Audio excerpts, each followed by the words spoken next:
So we'll start here. So 120-minute time frame, we noted the 116.60, or actually a 117 sell that showed up at the 786 retracement and the 1414 extension. Okay, so the 117 short entry, this guy's popped into 117.13, and we had the 13 pip window right there. So again, as always, you want to use the number rounding strategy, employ that, and then look at the short entries. Now, we didn't have an offer zone on this one. The last leg of the move right here completed, 823. And now you see that this most recent trading activity is pulled back down into and attained the target. Okay, so target one attained there on the Japanese yen. Now, traders, I want you to look left. Let's take this chart down to an hourly. And now look left. Here's our new structure low. Look left. There's the swing high. Now you see here we've got a pivot high right here and another pivot high right here. So I want you to consider stops versus extended targets. So we'll go back out into a 120-minute time frame, and we're going to run our XA squared. There's the swing high to the new structure low. Copy paste, drop it in at the swing high right there where the pattern completed, and then started the reversal. So you see here that extended targets are down into, let's call them 110.20. Market currently trading 15.20, so 500 pips of upside potential. Question, what are you willing to risk for that 500 pips? Okay, so let's look left. Let's take this blue line and have this represent the last swing high. You'll note that structure high comes in at 1675, so a 1682 would be about 160 pips of exposure versus 500 pips of opportunity. Okay, or again, you can always look at the basic static stop. We'll go into a daily chart, and you'll see right now the daily, we're running at around 147 pips a day. So 150% of the daily or even 200% of the daily is going to produce well over that size of protective stop. Okay. Now, bear continuation pattern, remember that last bid pattern on the Japanese yen daily failed. And when we see a Gartley pattern fail or one of these patterns fail, especially at the 786s, we expect a minimum move to the 127 on the daily. So I'm going to get rid of this analysis, and we're going to invert the previous X to A leg. Okay, I want to measure from the swing high, which was A, down to the low at X, and then pull it back in. And again, obviously, extreme volatility last week. The 127 projected 112.75s. We had that swing low come in, 1202s, and then again, a higher close on the daily. Drove it back again the following session, 1161, and then again, both of those closed back above. Okay, so an extended target right here, let's look at a one-to-one measured move on the daily. What was the last swing high prior to this new structure low? Copy paste. Right here is where the pattern completed. And you see that actually drives through that 1618 extension. So over here on the daily chart, we now have a new X to A leg. And on this 2-hour chart, we just noted the pattern sell. I'll expand this. Okay. Now, what do we have in play right here possibly? We'll get rid of that measured move. Look left, X to A, retrace, A to B, potential, extend, B to C. So let's take our fib retracement tool. I want to note the lowest lows at A to that reversal high. Again, that's the 2-hour pattern completion. And you'll note here the 786 retracement, 112.80. So on a pullback into the 112.80s, we're going to have a daily aggressive C followed by an if-then scenario right here. So let's run the extension on the daily on the Japanese yen.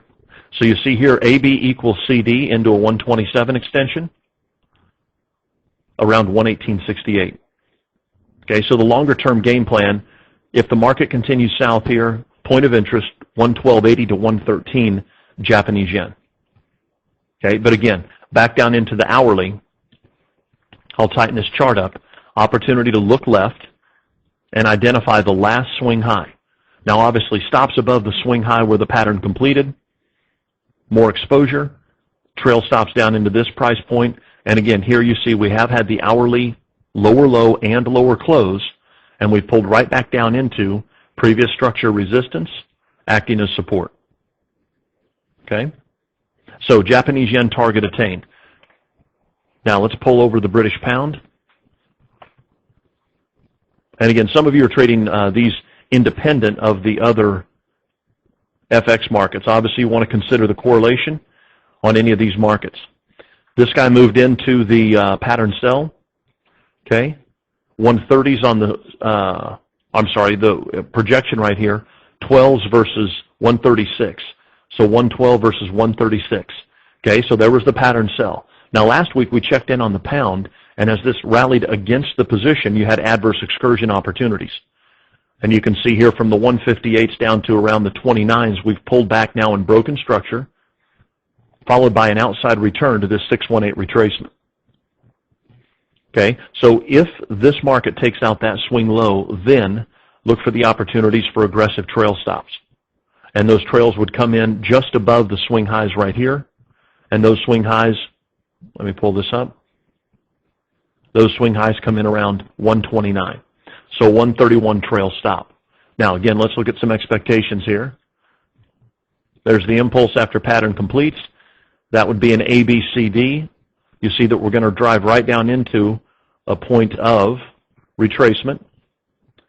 Okay, so there's a possibility that around the 119 or on 199.14s to 32s, we're going to have a hourly buy setup. Okay, so again, British pound hit, moving the direction of the trade with a break below or hourly close below the 029s, opportunity to get aggressive on the trail stops.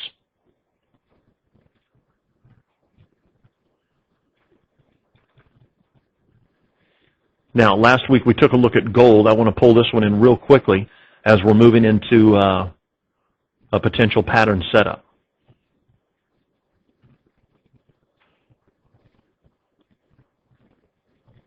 Okay, remember last week on gold we talked about the measured move, initial impulse move right here, followed by the retracement.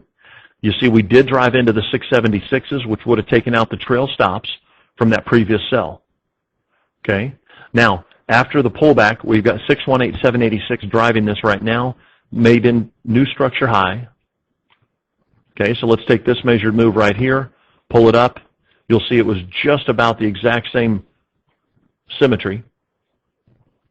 Now, 670s to 671 point of interest here intraday. Now, let's take the last leg of the measured move. See this swing low to that new structure high. Then the market pulls back into this low and goes to the new structure high. Now, in anticipation and potential, 3 drives to a top. Okay, this would be 1, 2, 3 drives to a top or around 680. Now again, it's an if-then scenario. Need to see a pullback into 69 to 71, but we'll see that 1618 or a 127 ratio in each one of those. Now, where is 680 relative to previous price action? Let's go to the 240-minute time frame. I'll get rid of all this analysis.